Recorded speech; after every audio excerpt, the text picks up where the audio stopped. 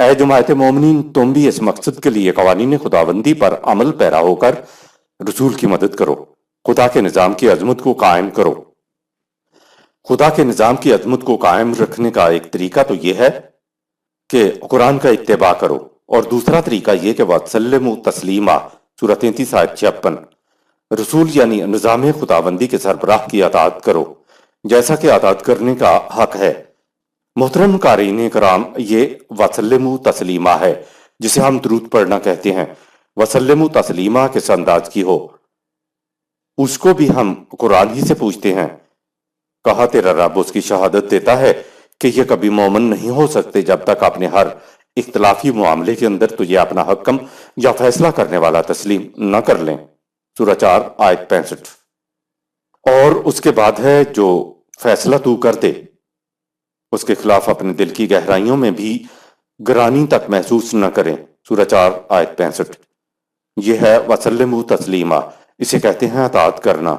ہم نے صلو علیہ کو صلی اللہ علیہ کر دیا اور وَسَلِّمُوا تسلیما کو وسلم بنا دیا ہے، الفاظ وہی لے لیے لیکن اس کو پڑھنے یا ورد کرنے کی چیز بنا لیا ہے۔ حالانکہ نظام خداوندی کا قیام اور اس کی بقا مومنین اور خدا دونوں کا مشترکہ پروگرام ہے، اس لیے کہا کہ تم خدا کے دین کی مدد کرو تو ہم تمہاری مدد کریں گے، سورہ 47 آیت نمبر 7۔ خدا کی مدد کرنے سے مراد یہ ہے کہ خدا کے قوانین کی اطاعت کرو، اور اطاعت بھی ایسی کہ نظام کا سربراہ جو فیصلہ کر دے اس پر دل کی گہرائیوں میں بھی گرانی محسوس نہ ہو۔ ایسا کرو گے تب جا کر تم زندگی کی تاریکیوں سے روشنیوں کی طرف آؤ گے، سورہ 33 آیت نمبر 43۔ روشنی میں آنے سے مومنین کی صلاحیتیں نشو و نما پاتی چلی جائیں گی۔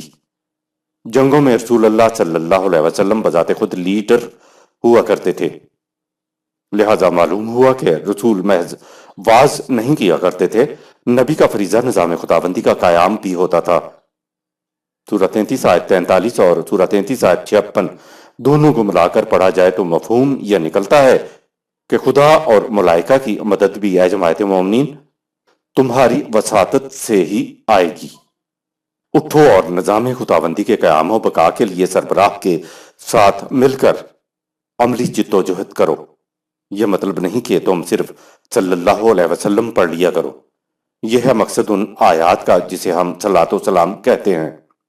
خدا نے کہا یہ ہے کہ ہم اور ہمارے ملائکہ صلاۃ کا کام کر رہے ہیں، تو اے جماعت مومنین تم بھی صلاۃ والا کام کرو تاکہ نظام کا سربراہ اپنی جد و جہد میں کامیاب ہو جائے۔ اس دین کو کامیاب بنانے اور اسے غالب کرنے کے لیے ہم اور ہماری کائناتی قوتیں ملائکہ اس مقصد کے لیے مدد کرتی ہیں، لیکن اکیلے ہماری مدد سے کام نہیں ہوگا، تمہیں بھی ساتھ دینا ہوگا، لہٰذا تم بھی وہی کرو جو ہم کر رہے ہیں۔ اے جماعت مومنین، ہماری مدد ہی میں ہماری اور ملائکہ کی تائید پوشیدہ ہوتی ہے۔ یہ تو تھا مدد کے بارے میں، اور اس کے مقابل جو لوگ اللہ اور اس کے رسول کو ایذا پہنچاتے ہیں، اللہ نے ان پر دنیا اور آخرت دونوں میں دنیاوی زندگی کی خوشگواریوں سے اور آخرت کی سرفرازیوں سے محروم کر رکھا ہے، سورہ 33 آیت 57۔ اس آیت میں الفاظ ہیں اللہ اور اس کا رسول، یعنی جو اللہ اور اس کے رسول کو اذیت دیتے ہیں۔ ظاہر ہے کہ اللہ کو اذیت کون دے سکتا ہے، اس لیے اللہ اور رسول سے مراد نظام خداوندی ہے، سورہ 33 آیت 43 سے قبل یہ آ چکا ہے کہ اے جماعت مومنین تمہارا فریضہ یہ ہے کہ تم اطاعت کے لیے قوانین خداوندی کو اپنے سامنے بھی رکھو اور ان کا چرچہ بھی کیا کرو، سورہ 33 آیت 41۔ اور سورہ 33 آیت 42 میں آ چکا ہے کہ اور ان قوانین کی عملی تنفیذ کے لیے بھی دن رات سرگرم عمل رہو، سورہ 33 آیت 42۔ ان دو آیات کے تسلسل میں سورہ 33 آیت 43 آئی ہے۔ پہلے کہا گیا کہ قوانین خداوندی کی اطاعت اور ان کا چرچہ کیا کرو، پھر کہا قوانین کی عملی تنفیذ کے لیے دن رات سرگرم عمل رہا کرو، اور اس کے بعد سورہ 33 آیت 43 ہے جس میں اطاعت ایسی کرنا بتایا گیا ہے جیسا کہ اطاعت کرنے کا حق ہوتا ہے۔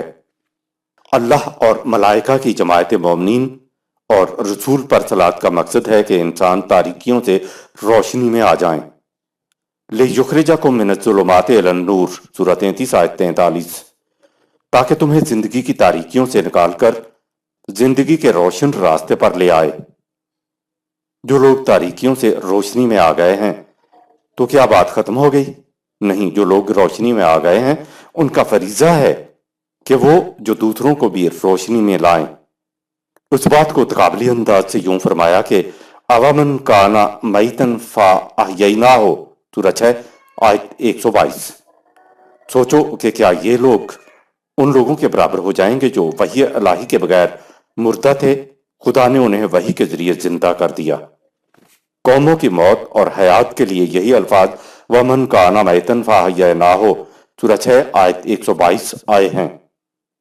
یہ نہیں ہوتا کہ جس قوم کو مردہ کہا گیا ہے وہ سچ مچ مردہ تھے، قبروں میں لیٹے ہوئے تھے۔ یہ مردہ قوم میں محاورہ ہے۔ مردہ قوم کی صلاحیتوں کی نشو و نما ہو جائے تو اس قوم کا زندہ قوموں میں شمار ہو جاتا ہے۔ اسلام سے پہلے کی حالت کو قرآن نے موت سے تعبیر کیا ہے۔ وہ سانس لیتے تھے، چلتے پھرتے تھے، کام کاج بھی کرتے تھے، لیکن ان کی انسانیت مردہ ہو چکی تھی۔ قرآن نے انہیں زندہ کیا۔ جو قوم مردہ ہے اس میں قرآن نہیں ہوتا، کیونکہ قرآن تو مردہ قوموں کو زندگی بخشتا ہے۔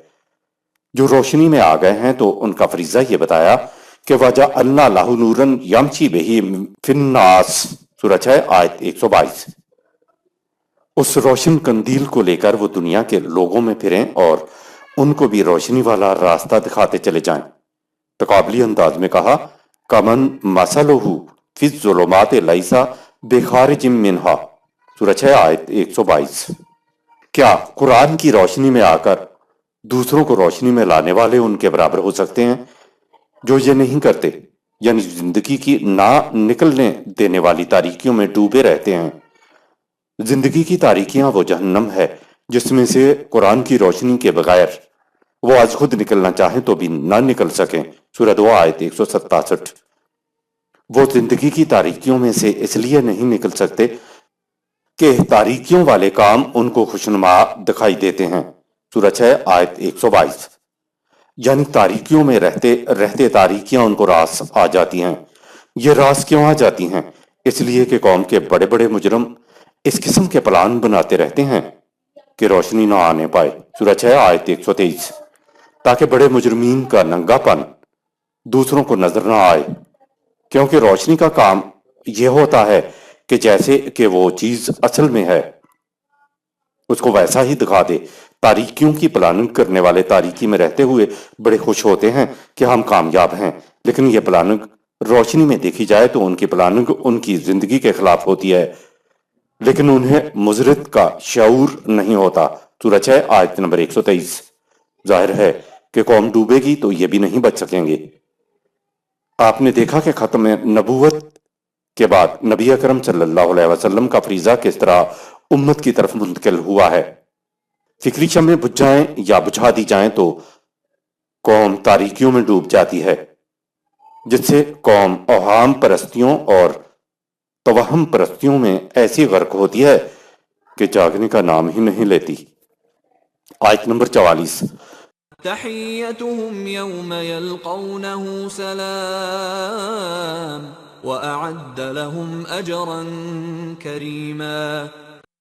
تاریکیوں سے روشنی میں آ جانے کے بعد وہ اپنے اعمال کے نتائج کا سامنا کریں گے تو سلامتی کی جاں فضا اور روح پرور دعائیں ہر طرف سے ان کا استقبال کریں گی اور انہیں نہایت باعزت مقام دیا جائے گا۔ آیت نمبر 45۔ یا ایھا النبی انا ارسلناک شاہدا و مبشرا و نذیرا، اے نبی ہم نے تجھے اس لیے بھیجا ہے کہ تو وحی خداوندی کے مطابق ایسا نظام قائم کر دے جو اقوام عالم کے اعمال کی نگرانی کرے، شاہدن سورہ 2 آیت 143، اور لوگوں کو بتا دے کہ اس کے مطابق چلنے کا انجام کیسا خوشگوار ہوگا، مبشرن، اور اس کی خلاف ورزی کے عواقب کس قدر تباہ کن ہوں گے، نذیرہ۔ صدق اللہ العظیم۔